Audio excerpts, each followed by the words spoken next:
Today's video is about a particular special purpose acquisition company better known as a SPAC. These insane financial instruments raised a record $82 billion through IPOs last year, making them one of the most popular investment options on Wall Street. Everyone is jumping on the bandwagon, including YouTube rappers. It's your boy Cassius Cuvée. You know I gotta give a shout out to everybody in the SPAC game. Help me eat good these days.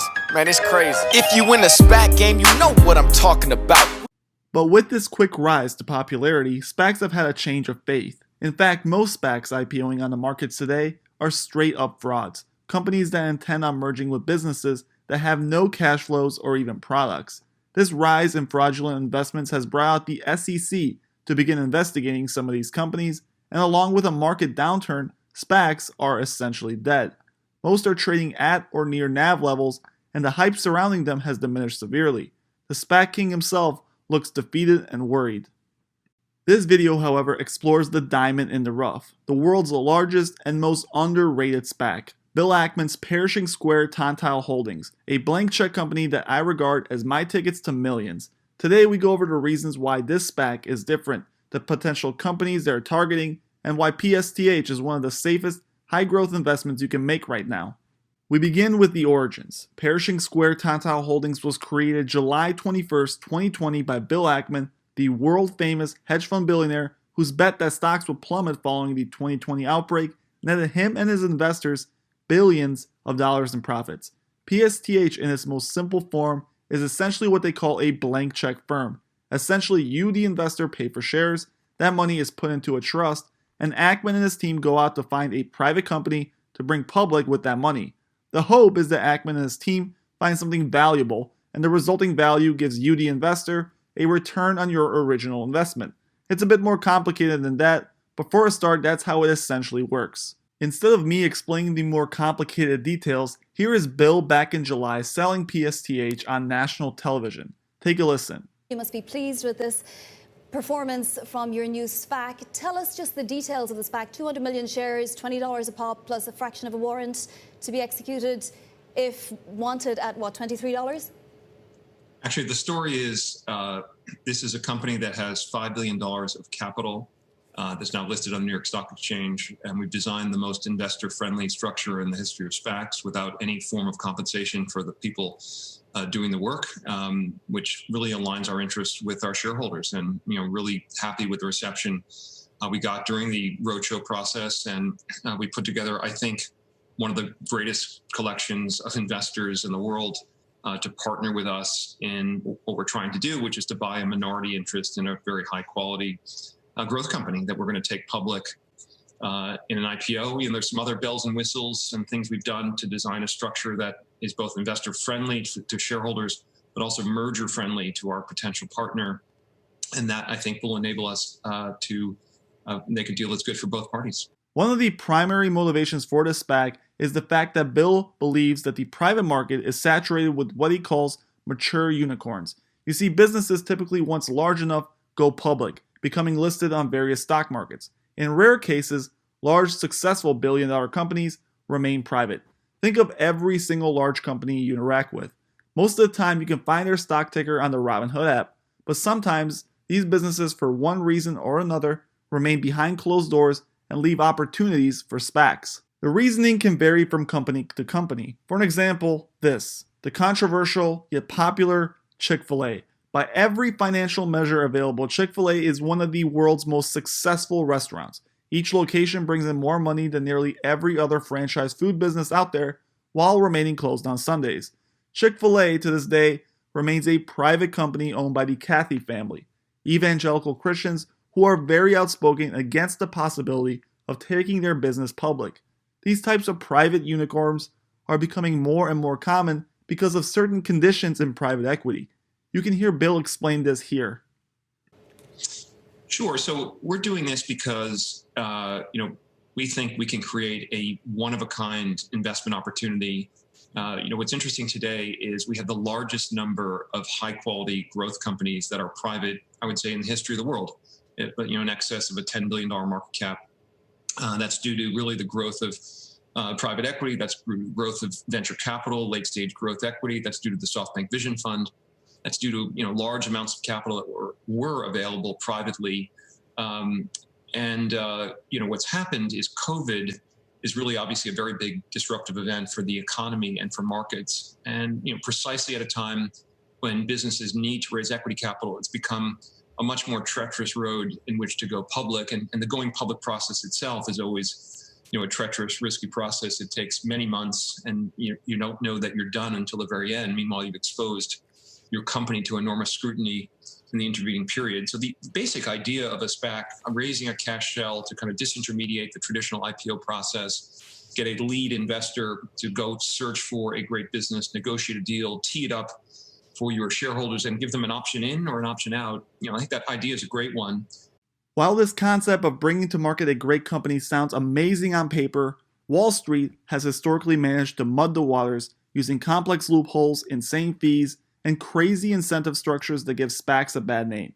With some slick financing, managers were able to set up companies that heavily favored the founders and board members and resulted in horrible probabilities for investors. Investing is already hard enough, but with a poorly structured SPAC, your odds nosedive to zero. Some SPACs listed on the market today are essentially gray area legal frauds that are intended to only allow those involved with the sponsors to profit. PSTH is different. Everything from the structure to the underwriting fees is intended to be investor friendly, as Bill explains in this clip. But there have been some troublesome aspects of the structure in terms of the alignment, largely driven by, you could say greed, or just the market would bear a enormous compensation expense. We didn't need the compensation. We just wanted the opportunity to make a great investment alongside our investors and new partners. And we actually went on the road, and our goal was to, if you will, curate a list of some of the great investors of the world that would appear on the shareholder registry. And when we sat down with a super talented CEO who's built an amazing business, they would say, wow, this is a terrific group of people that I'm going to partner with in my first experience going public. And I think that proposition really resonated with investors. With respect to the underwriters, we've had a great experience here with a broad base of underwriters but we thought about the incentives of all the various participants. We took advantage of economies of scale. And what I mean by that is, while the overall fees at $91 million are large, we pay with the purchase of a warrant, $65 million, go to pay, up a big chunk of those underwriting fees. And the balance spread over a large transaction are in the basis points. So we've designed the most friction-free structure in which to go public. And that, we think, is going to give us an opportunity to buy a great business. So in summary, what we have here is a SPAC that is valued at $20, and when you add in the value of the attached warrants, the real value pre-merger price is $22 a share. In theory, the stock should never move under this amount before a target is announced, although there are rare circumstances that could take it there. Nearly all SPACs have a lower bound that is equivalent to the cash value. Right now, PSTH is trading for approximately $24 a share. Earlier in the month, the stock price climbed as high as $32 a share, but following a disappointing announcement where Bill acknowledged that he would be unable to meet the previously quoted deadline of Q1, the stock sold off with the rest of the SPAC market to near NAV levels. Now, with just over a year left before the SPAC expires, the big question remains: is it worth investing in this highly speculative financial instrument? Now, before I answer this, I'm going to let you know about two very important things. One, I'm not a financial advisor, and you should not perceive this video as financial advice. I'm just a YouTuber who loves researching great companies. And two, I have to acknowledge that I'm long PSTH via 500 common shares and a few dozen LEAP options. But this won't stop me from talking about the bear case and the risks involved. I want to break down this investment into an easy to understand way, and to do that, we're going to boil this down to a very simple equation. The success of your PSTH investment is going to rely on just two variables. One being the price you pay for pre-merger PSTH shares. Right now, that price looks excellent. You want to be as close as possible to 22, and as of the making of this video, the share price is at a steady 24. The lower you pay, the more buffer room you get. The second variable is the most important: the target company. Now, I know a lot of people hate speculation, but we have to use evidence and statements to build a good guess on what that company may be. Without a good thesis, this incredibly important variable will remain unknown, and without it, investing in PSTH is as good as placing a bet on red or black. To narrow down a list of companies, We need a filter. And the most basic one is Bill Ackman himself. Here he is explaining what he's after. This statement should act as our first filter as he provides some good insight into what they're looking for specifically. So let's move to the targets, Bill. First of all, do you have time to target? We know already that it's 2 years plus. You can add to that, but I imagine that you are using this time where the pandemic has maybe given you more of a discount on certain assets potentially to do your due diligence now that you can very quickly and get to some kind of target. So time to target, and then what kinds of areas are you targeting? We know that you've given a list of 4 sort of elements that you really want to see and that you're looking at. Can you give us any more details? Absolutely. So, we think the target universe is probably 150 companies total, $10 billion plus private companies. There are more that we're not including. We're not including in that subsidiaries of large corporations. We're not including some employee-owned businesses in that list. But the list is broader than 150. We think the top third will meet our quality thresholds. We're looking for a simple, predictable, free cash flow generative company with very high barriers to entry, with minimal exposure to what we call risks, extrinsic risk we can't control. We're looking for the super durable, great growth business that we can own for the next decade. That's kind of the target. The list is a list that we have in mind. There may be others we're not aware of. We welcome the phone call, but we're going to comb through that list. Stick with me, Vonnie, if you will, please. We're going to look at every deal over the next, we're going to see every deal over the next 6 months. I mean, this is what's interesting about this transaction is every investment banker around the globe is aware that we've just raised the largest blank check company in the world. We've got $5 billion of capital that we're looking forward to committing to buy a minority common stock interest in a company. It's the only such pool in the world. I refer to it in a way as its own unicorn. And basically, we're in a unicorn mating dance, and we want to, marry a very attractive unicorn on the other side that meets our characteristics. And we've designed ourselves to be a really attractive partner. And that's what we're going to do. Obviously, this still leaves a large grouping of companies, but using some facts, we can further dilute this list into some serious possibilities. We know that earlier in 2020, Ackman held meetings with Airbnb. Obviously, this deal never went anywhere, as Airbnb IPO'd without a SPAC months ago. But this confirmed meeting is an indication that Ackman and his team are out there looking for high-growth, innovative stocks and are likely targeting something that is a true unicorn, something changing the landscape of a particular sector. This eliminates a large swath of private so-called boomer stocks, railroads, utilities, and others that aren't necessarily bad companies, but they just don't get people excited. Many have speculated that Stripe must be the company in question. It's a fintech revolutionary with relatively predictable cash flows, family-owned and operated, and is growing by the minute. A true unicorn that fits nearly every single criteria set by Bill and his team. But there are a couple of giant issues with this theory and others like it. For one, in a tweet last year, Stripe founder Patrick Collision directly acknowledged that there is no such deal. Now, many have argued that this doesn't directly invalidate the possibility of a SPAC IPO, but just thinking through this will make you question that possibility. If Patrick knew that a deal was possible, why in the world would he tweet out anything regarding these sensitive matters pertaining to this topic? SPACs are littered with NDAs and sensitive gags. The legal implications could cause a massive headache. Any smart businessman would avoid speaking about this topic, and unless there's truly no deal, why would Patrick cause confusion, frustration, and legal trouble if there was any possibility he was taking his precious billion-dollar company public? On top of this, Stripe's evaluation is just too big. The company, as of the last seeding round, is valued at over $95 billion, is growing at a pace that is unfathomable. With those numbers, PSTH would only have the power to buy a very minor stake, and they would be buying into a company that is going parabolic. Considering the types of investors behind PSTH and the number of safe institutions buying into it like the Ontario Teacher Pension Fund, the idea that they're going to invest into a hyper-growth speculative fintech is rather small. Then we have the Starlink theory. While yes, Elon Musk has made it clear that he's interested in taking Starlink public and spinning it off from SpaceX, there is no indication that he would favor a SPAC merger as a way of doing so. There is no doubt Elon wants to make his IPO investor-friendly, possibly rewarding long-term Tesla investors who had his back all along, and this is where we see troubling signs that Starlink is not the target. As one of the most hyped individuals in the finance world, Elon can with a snap of the finger receive financing and get sweetheart deals on IPOs that other companies simply don't have the leverage to do. But there is one certain thing that he cannot circumvent, and that is the smoking gun in my opinion. You see, when companies choose to IPO, they can, under certain conditions, IPO in a category that the SEC calls emerging growth companies. By doing so, companies can get away with smaller reporting requirements that favor high-growth tech space stocks like Starlink.